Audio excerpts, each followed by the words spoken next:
Criminals are innocent. आप सोच रहे होंगे मुझे इतनी सिंपैथी क्यों जाग उठी क्रिमिनल्स के प्रति। बात सिंपैथी की नहीं, बात रियलिटी की है। हम कुछ लोगों को सज़ा देके अपने समाज की कुरीतियों पे पर्दा डाल देते हैं, या समाज के फील्ड परवरिश पे पर्दा डाल देते हैं। और इस वीडियो में कोई भी एडिटिंग नहीं होगा, तो आप इस वीडियो को चाहे तो छोड़ के जा सकते हैं। दूसरी बात या डिस्क्लेमर कि मैं इस पर्सपेक्टिव के साथ किसी भी क्रिमिनल को जस्टिफाई नहीं कर रहा हूँ या किसी क्राइम को जस्टिफाई नहीं कर रहा हूँ, और हो सकता है इस पर्सपेक्टिव में बहुत सारे लूप होल्स हों, तो आप मुझे छोटा समझ के इन टर्म्स ऑफ आइडियोलॉजिकली या मेंटली आप मुझे समझा सकते हैं, तमीज़ के साथ या बदतमीज़ी से भी समझा सकते हैं अगर आपके आर्ग्यूमेंट में दम है तो।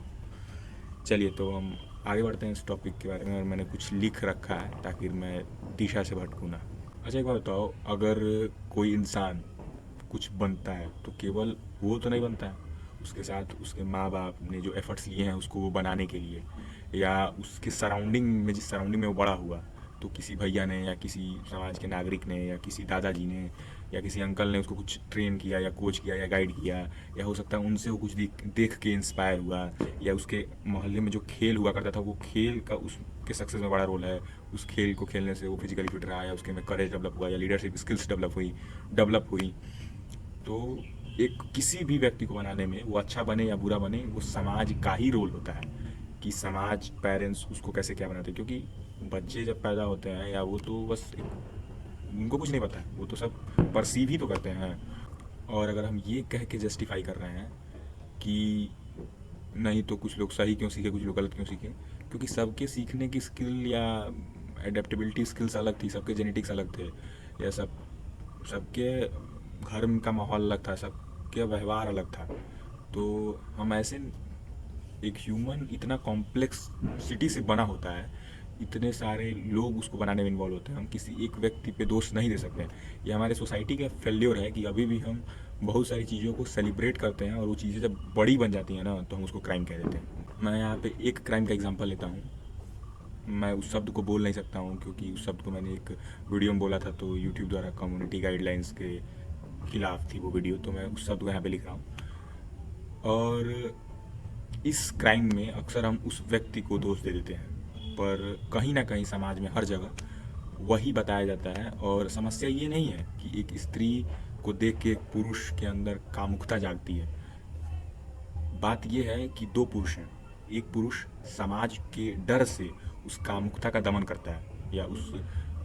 थॉट का दमन करता है, ठीक है ना, या सप्रेस करता है, उस थॉट को सप्रेस कर देता है उस थॉट को। और एक व्यक्ति ये जानते हुए कि वो महिला है, वो भी इंसान है, और मुझे हो सकता है उसके प्रति अट्रैक्शन फील हो रहा हो, पर मेरा ये हक नहीं बनता है कि मैं उसको कुछ कह सकूं या उसको टच कर सकूं या कुछ ऐसा। वो समाज के डर से नहीं उसको छू रहा है या नहीं बोल रहा है कि उसके अगल बगल लोग हैं, वो अवेयरनेस से, वो नॉलेज से, वो एक महिला को समझने के बाद उसका सम्मान करते हुए अपने विचारों का दमन कर रहा है। इन दोनों विचारों के दमन में बहुत अंतर है, क्योंकि वो जो पहला व्यक्ति है ना, उसको जब भी समाज का भय हटेगा तो वो एक क्रिमिनल बन जाएगा, या वो एक बन जाएगा। तो सोचने वाली बात ये है कि हमें बच्चों को नॉलेजेबल बनाना है क्राइम्स के अराउंड, उनको समझाना है कि गलत गलत क्यों है, गलत गलत क्या है। उन्हें समझाना है कि कौन सी ऐसी गतिविधि हैं जिससे सामाजिक समरसता का हनन होता है, और हमें उनके बारे में अवेयर करना है। जैसे एग्जांपल इस क्राइम का हम लोग ले रहे हैं, जैसे इस क्राइम का हम लोग एग्जांपल ले रहे हैं, तो इसमें हमको बच्चों को एक वुमेन की बॉडी कैसे होती है, एक मैन एक वुमेन के बारे में क्या परसीव करता है, कैसे परसीव करता है, एक हिस्टोरिकल बैकग्राउंड क्या रहा है इसका, इवोल्यूशनरी बैकग्राउंड क्या रहा है उसका, हमको बच्चे को उसको सब समझाना पड़ेगा, बताना पड़ेगा कि ये स्वाभाविक है कि आप ऐसा महसूस करें, पर इस पे आपको कैसा एक्शन लेना है, आपको इसको कैसे डील करना है, ये सब चीज़ें बच्चे को बतानी पड़ेगी ताकि वो फ्यूचर में चल के क्रिमिनल ना बने। How can you respect someone without knowing them. अगर आप किसी महिला को नहीं जानते हैं या किसी गरीब को ढंग से नहीं जानते हैं, तो आप कैसे किसी महिला का या किसी, how you respect someone without knowing them. आप बिना महिला को जाने महिला का सम्मान कैसे कर सकते हैं। ये मैं क्राइम पे ही बात कर रहा हूँ। तो हमें बच्चों को ह्यूमन बिहेवियर के बारे में,